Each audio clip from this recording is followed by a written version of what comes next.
G'day, it's Mark and welcome back to the channel. Today we're reviewing in our Falcon History series the car that Ford launched under the banner of Simply Stunning, the first in the fifth generation of Falcon, the EA. The EA Falcon was produced from March 1988 to July 1991. Ford Australia designers Wayne Draper, Steve Park and Brian Rossi worked on the EA Falcon.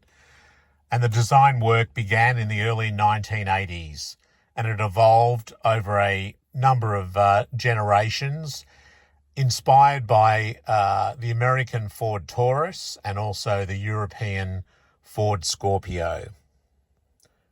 In fact, both the Taurus and Scorpio were brought to Australia. However, they were deemed to be too small, particularly for interior space, shoulder room, and not suitable as a replacement of the previous generation XF Falcon. A number of design themes were applied and evolved over a period of months and years.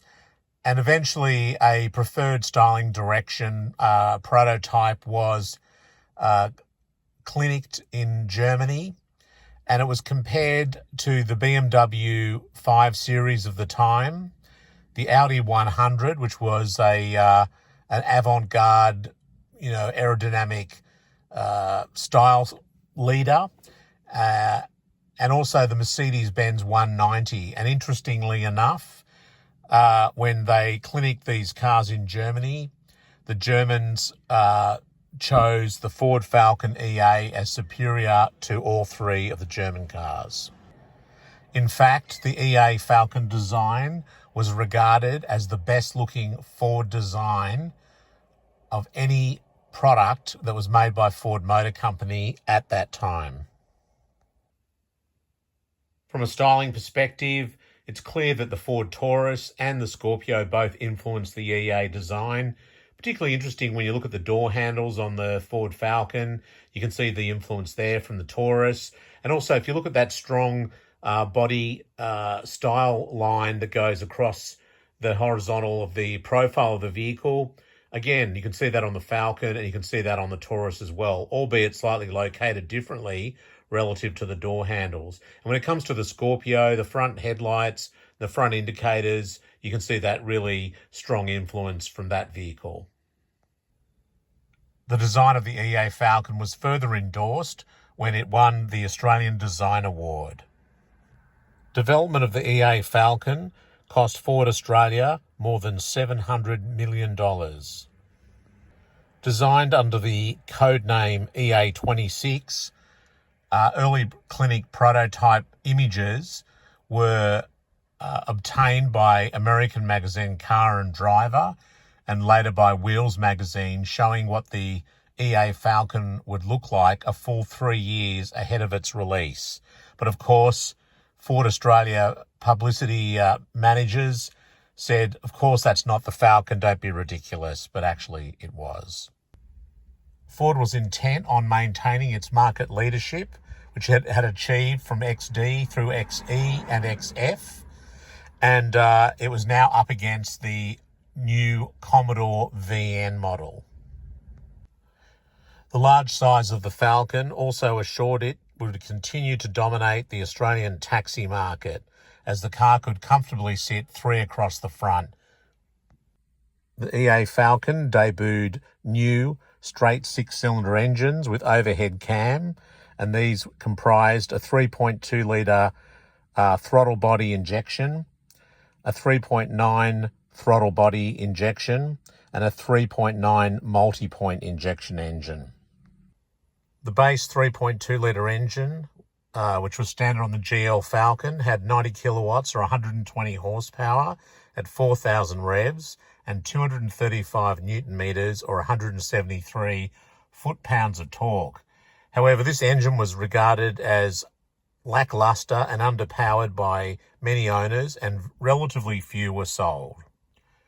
At the launch of the VN Commodore with its 3.8 litre engine, which featured 125 kilowatts of power, Ford quietly discontinued the 3.2. Initially at $384 extra cost option on a GL, the 3.9 central injected engine provided 120 kilowatts of power and 229 foot-pounds of torque, or 311 newton meters. And that was a substantial increase. That engine was, as I said, optional on the GL, but it was standard on the Falcon S and on the Fairmont. Standard on the Fairmont gear and optional across the range was a multi-point injection 3.9 litre straight six. The 3.9 litre multi had 139 kilowatts of power, or 186 horsepower at 4,250 revs, and 338 newton meters of torque, or 249 foot-pounds at 3,500 revs. Transmissions consisted of a 5-speed Borg-Warner fully synchronized manual and a Borg-Warner M51 3-speed automatic transmission. This was later replaced by a 4-speed M85 LE in the Series 2. Early 4-speed automatics did suffer poor reliability, with the loss of drive common in the first 100,000 kilometres. Noise, vibration and harshness expertise later found that the issue was destructive harmonics within the transmission. And this was later remedied, and that then led to the transmission being extremely reliable and particularly good for taxis. To save costs, many of the Falcon platform elements from the previous XF were carried over. The rear suspension, for example, continued to use the Watts Link system. All wagons carried over the leaf spring suspension, and that was really because of their superior load carrying capabilities of that setup. But the biggest change for the EA was the introduction across all models and all body types of a new front architecture, which comprised rack and pinion steering and new front suspension, which utilised short and long arm spindles, SLALS, which was a pseudo double wishbone design. And this allowed for longer shocks, optimised ball joint location, improved geometry control, and dramatically improved front-end response over the XF Falcon. The Falcon S had a lowered ride height by 26 millimetres, 1 inch, and increased spring and shock rates with a larger stabiliser bar. An optional country suspension package was offered, which had increased ride height compared to the standard suspension, and typically came with enhanced underbody protection, including a sump guard. And this was very popular in outlying regional markets. And as per XF, four-wheel disc brakes were standard across the range.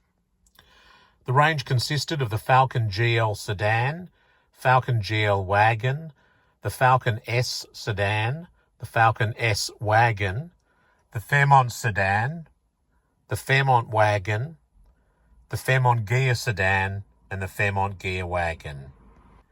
At this stage, there were no EA light commercials, so no utes or vans. These were, they basically had the XF series carried over, selling alongside the sedans and wagons. Launched in October 1989, a Series 2 model brought with it a 4-speed automatic transmission and could also be distinguished by the body-coloured rather than the black B-pillars. In October 1990, a 30th anniversary Falcon model was released, and these had Falcon badges on each front fender.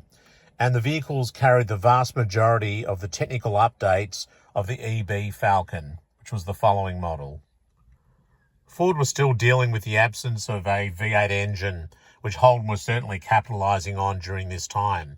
However, there were a number of aftermarket performance models available to those that were interested. These included the Brock B8 Falcon, the EA SVO, and one that I think is particularly interesting is the EA TSS.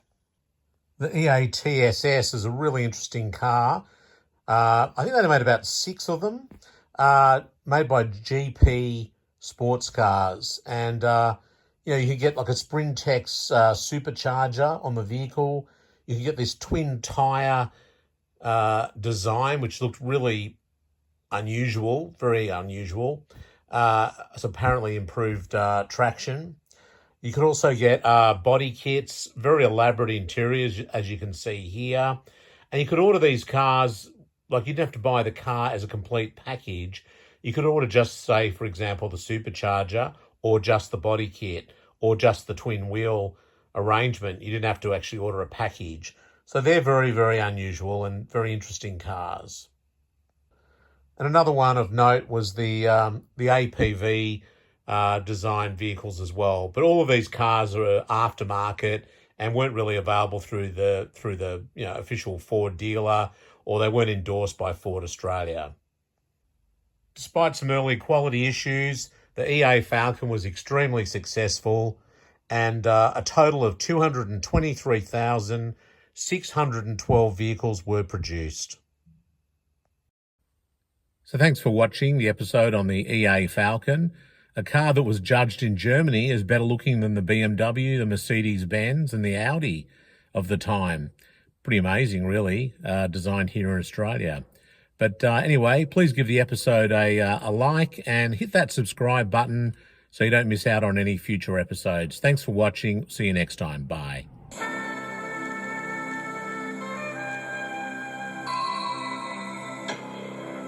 Sometimes from creative minds, a new vision emerges. Like a bubble, it rises, bursting to reality.